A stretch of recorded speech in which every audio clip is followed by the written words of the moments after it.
Hi అండి. అందరికీ నమస్తే. Welcome to Cheeky's kitchen. ఈరోజు నేను గోంగూరతో ఒక మంచి నాన్ వెజ్ రెసిపీ చేసి చూపించబోతున్నాను.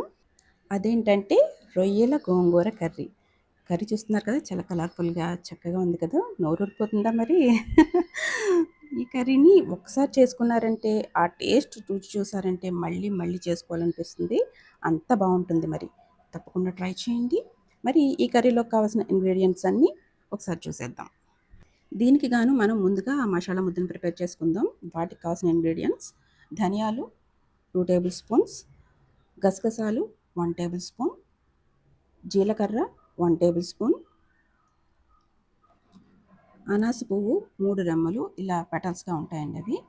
యాలకులు 4, లవంగాలు ఒక 8, దాల్చిన చెక్క 1 ఇంచు ముక్కలు 4, అల్లం 2 ముక్కలు 1 ½ ఇంచ్ పీసెస్ అవి, వెల్లుల్లి ఒక గడ్డ మొత్తం 10-15 రెమ్మలు ఉంటాయండి. వీటన్నిటిని మంచిగా మెత్తగా గ్రైండ్ చేసేసుకోవాలి. ఒక ఫైన్ పేస్ట్ లాగా తయారు చేసుకోవాలి.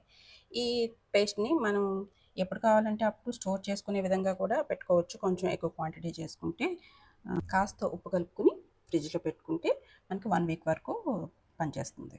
మిగతా ఇంగ్రీడియెంట్స్ అన్నీ ఒకసారి చూసేయండి. కారం 4 స్పూన్లు, నూనె 100 గ్రాములు, పసుపు 3/4 స్పూన్, సాల్ట్ రుచికి సరిపడా. అలానే అల్లం వెల్లుల్లి paste 2 spoons, garam masala powder 1 spoon. ఇవన్నీ రెడీగా పెట్టుకుని అప్పుడు కర్రీ ప్రిపరేషన్ స్టార్ట్ చేసుకోండి. ఇప్పుడు ఈ కూర తయారీని చూసేద్దాం. ముందుగా రొయ్యలన్నిటిని మంచిగా నీట్గా కడిగేసుకుని దీనిలోకి 1 స్పూను అల్లం వెల్లుల్లి పేస్ట్, అలానే 1 స్పూను మనం చేసుకున్నాం కదా ఆ మసాలా ముద్ద, 2 స్పూన్ల కారం, అలానే పావు టీ స్పూన్ అంత పసుపు, అండ్ అలానే ఒక గరిట పెరుగు కూడా వేస్తున్నానండి. ఒక అర స్పూన్ అంత సాల్ట్. ఇవన్నీ బాగా మిక్స్ చేసేసుకుని అరగంట పాటు మ్యారినేట్ చేసుకోండి. ఇలా చేయటం వల్ల ముక్క అనేది చాలా సాఫ్ట్గా ఉడుకుతుంది, కర్రీ బాగుంటుంది.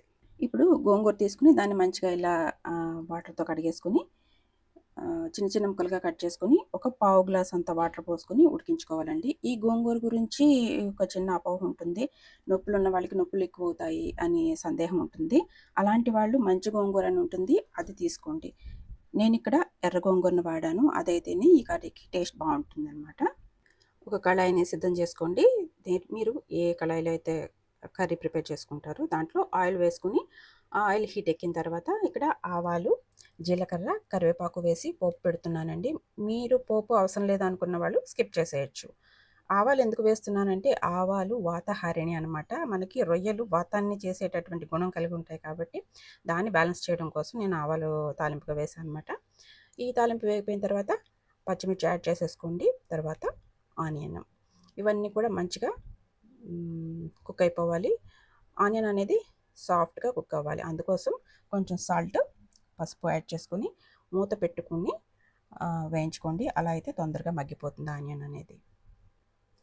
చూడండి, ఇప్పుడు ఉల్లిపాయలు చక్కగా ఇలా సాఫ్ట్గా మగ్గిపోయాయి కదా!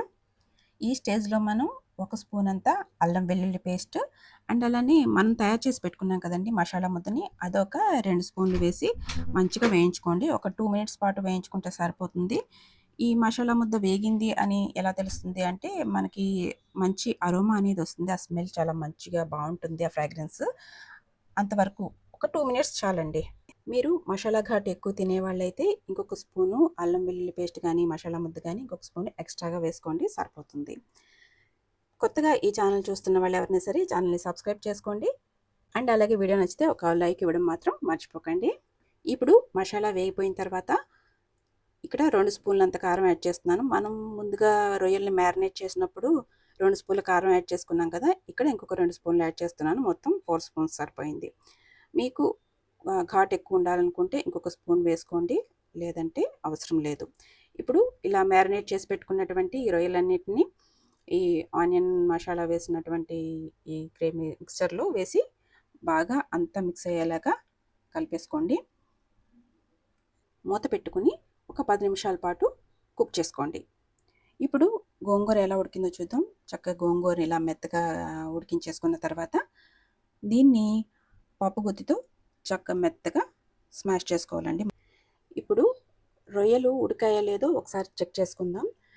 ఈ గోంగూర వేయకముందే రొయ్యలు ఉడికాయో లేదో చూసుకోండి. ఉడకని పక్షంలో ఇంకొక 5 నిమిషాల పాటు ఉడికించుకోండి. గోంగూర వేసేసిన తర్వాత అయితే ఉడకవండి సరిగ్గా, అది చూసుకోండి.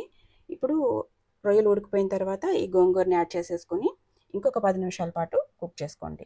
గోంగూర వేయకముందు 15 మినిట్స్ ఉడికించాను రొయ్యల్ని. అట్లాగే గోంగూర వేశాక 10 మినిట్స్ ఉడికించాను. అంటే మొత్తం 25 మినిట్స్ ఉడికించాను నేను ఇక్కడ. గ్రేవీ అనేది పల్చగా ఉండాలా లేకపోతే థిక్‌గా ఉండాలనేది మీరు తినేదాన్ని బట్టి చూసుకొని ఉడికించుకోండి, దగ్గరగా కుక్ చేసుకోండి. అలాగే ఫైనల్‌గా సాల్ట్ అనేది ఒకసారి చెక్ చేసుకొని సాల్ట్ యాడ్ చేసేసుకోండి. వీడియో నచ్చినట్లయితే మీ ఫ్రెండ్స్ అండ్ ఫ్యామిలీ మెంబర్స్కి షేర్ చేసేయండి.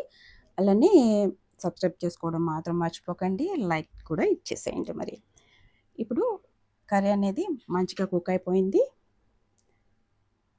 ఈ స్టేజ్లో నేను గరం మసాలా పౌడర్ని యాడ్ చేస్తున్నానండి. ఒక 2 స్పూన్స్ ఆఫ్ గరం మసాలా తీసుకున్నాను నేను ఇక్కడ. ఈ ఫైనల్ స్టేజ్లో వేస్తే అరోమా అనేది బాగుంటుంది, టేస్ట్ కూడా చాలా బాగుంటుంది. కొత్తిమీరని కూడా యాడ్ చేసేసుకోండి. మంచి గుమగుమలాడే రొయ్యల గోంగూర కర్రీ రెడీ అయిపోయింది. మీరు కూడా ఇదే ప్రాసెస్లో తయారు చేసేసుకోండి, ఆ టేస్ట్ని ఆస్వాదించేయండి. గ్రేవీ పల్చగా కావాలి అనుకునే వాళ్ళు ఇలాగా ఈ స్టేజ్లో ఉన్నప్పుడు స్టవ్ ఆఫ్ చేసేసుకోవచ్చు. లేదు మాకు కొంచెం గట్టిగా ఇంకా కొంచెం దగ్గరగా ఉండాలి అనుకుంటే ఇంకొక 5 మినిట్స్ పాటు ఎగరబెట్టుకుంటే ఇలా చక్కగా దగ్గరగా గ్రించుకోండి, సరిపోతుంది. ఈ కర్రీ చాలా రుచిగా ఉంటుందండి. ఒకసారి చేసుకుని తిన్నారు అంటే మళ్ళీ మళ్ళీ చేసుకుని తినాలనిపిస్తుంది, అంత టేస్ట్గా ఉంటుంది. మరిన్ని మంచి రెసిపీస్ కోసం మన ఛానల్ని ఇప్పుడే సబ్స్క్రైబ్ చేసుకోండి. అండ్ అలాగే వీడియో నచ్చినట్లయితే లైక్ చేయడం మాత్రం మర్చిపోకండి. మరొక మంచి రెసిపీతో మళ్ళీ కలుద్దాం. ఇప్పటి వరకు సబ్స్క్రైబ్ చేసుకున్న వాళ్ళందరికీ చాలా ధన్యవాదాలండి. Thank you all.